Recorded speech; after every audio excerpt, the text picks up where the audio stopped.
my main topic this week is, will real, not just any, Not fake. not fake, but will real music ever make a comeback? So, I know that's a bold statement. that's a hot take. That's a hot take. And there is some real music out I was there. about to say, I'm not saying there's real none, music out there. but there's not a lot of it What would you consider real music nowadays? today. Tyler Childers? Yeah, I would give him real Blackberry music. Smoke? I would give them real music. I think real music, yeah, is an artist in I think they have to be in with some type of musicians, and like trying to write these songs and trying to get these songs right. And sometimes, yeah, a song could be wrote for them and bring them in with it. Maybe make some tweaks and adjustment. I mean, we all know like George Strait and those guys, like that's definitely real music, but a lot of those songs were wrote for them. Sure.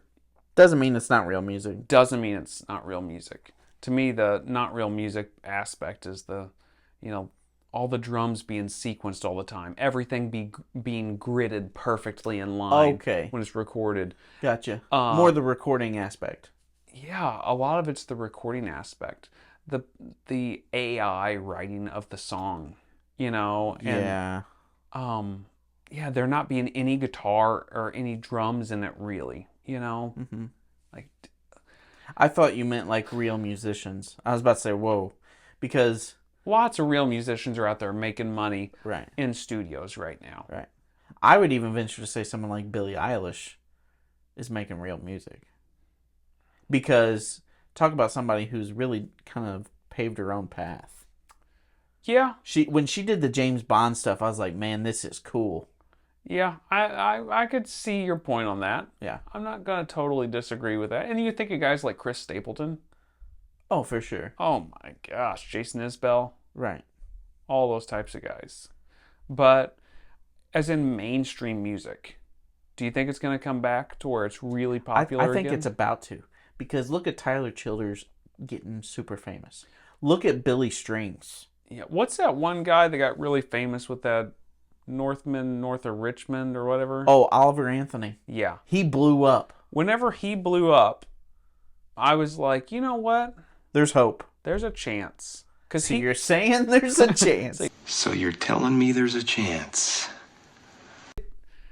he blew up to the point where I was like, no matter if you like that song or that Right. style of music or whatever, You gotta say, he put his heart and soul into that song. he was singing it, he was playing it, and he wrote it. There's no doubt that's some real music from your heart. It's not just some BS that's been handed to you that you really don't care about, Right. that you've auto-tuned your voice 100 times to. It just doesn't feel real. Mm-hmm. There's bands out there that are putting stuff obviously. Okay, so real. people are putting their heart and soul into it, which, not to say most people aren't, but it feels a little phoned in. A lot of it feels phoned in. A lot of it feels like it's getting thrown into the machine and coming out down the assembly line. You know what I mean? Like, Right. it just feels gross. A little too cookie cutter. Yeah, I think, yeah, Oliver Anthony, he's shown us that people want that music. Yeah. I think there's gonna be, I don't know if it's gonna be from big record companies. It might be people doing it individually and putting it out there. I think big record companies are going away. I mean, clearly they've scaled down tons. Right. But there's not really a reason for them anymore. Like, all you've got to do. So The marketing aspect, there's a reason for them. the marketing aspect is the only reason for them. And I was about to say, all you got to do is have like a viral sensation. I realize that that's not all you got to do. But like Oliver Anthony, it got so big and so popular so fast that he clearly was going to do well. And he didn't need any marketing push. Right. We've got the ability to get our stuff out there. Problem is there's so much saturating the market. Yeah, you got people like Hawk Tuah. Yeah, right?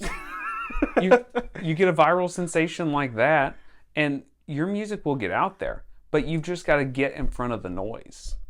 I don't think there's a huge need for the marketing aspects of record companies of the past.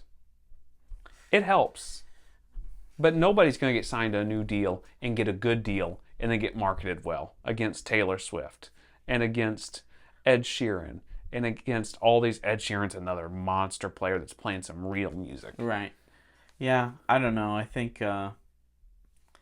there's real music, but you're right. It does seem a little cookie cutter by the time it comes out on the other end. Mm-hmm.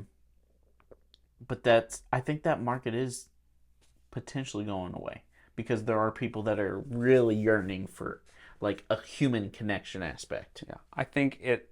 Yeah, and whenever I was thinking about this topic, I was like, I do think it's expanding. I think real music is getting more popular and it's getting bigger right now. I mean, Chris Stapleton would have never survived early 2000s. No, You know what I mean? no, Like chance. Outkast and stuff. Like he would not have been who he is. There might have been a chance with like Mumford and Sons era for him to like do something, Yeah, a little earlier, but not much. but not much earlier. Yeah, I think there's a chance it makes a comeback, but it's got its work cut out for it. No doubt. But that's up to us. You know, we're voting with our dollar and we're voting with our attention, right? I mean, honestly. So if you're buying the stuff from real artists and you're paying attention to the real artists, it's going to happen. You want to